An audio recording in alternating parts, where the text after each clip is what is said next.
Mesdames, Mesdemoiselles et Messieurs, les Européens se déchirent entre eux, désormais, par rapport à l'argent de la Russie. Les Européens se déchirent entre eux.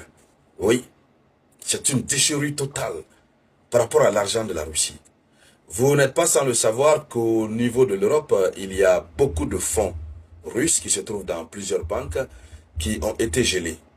Ces fonds russes qui ont été gelés, les intérêts qui entrent, ça intéresse beaucoup les Européens. Depuis fort longtemps, ils ont cherché à bouffer cet argent. Ils ont trouvé les arguments juridiques les plus plausibles, mais ça ne marche pas sur le plan du droit. Ils sont condamnés à ne pas utiliser cet argent. Pas du tout. Maintenant, certains d'entre eux passent par des stratagèmes pour bouffer cet argent. L'impôt qui est versé, qui est perçu sur les intérêts de cet argent, certains pays ne déclarent pas. Certains pays préfèrent l'empocher. C'est la preuve que ces pays sont extrêmement malhonnêtes. Ces pays n'ont pas d'argent. Quand je le dis très souvent ici que l'Europe n'a plus d'argent, l'Occident est dans une décadence totale, beaucoup n'arrivent pas à croire. Voici un bel exemple que vous allez comprendre de fond à comble lorsque nous irons dans les profondeurs.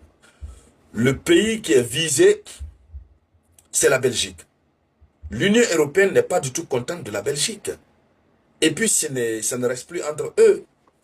C'est un soupçon explosif au cœur même de l'Union européenne.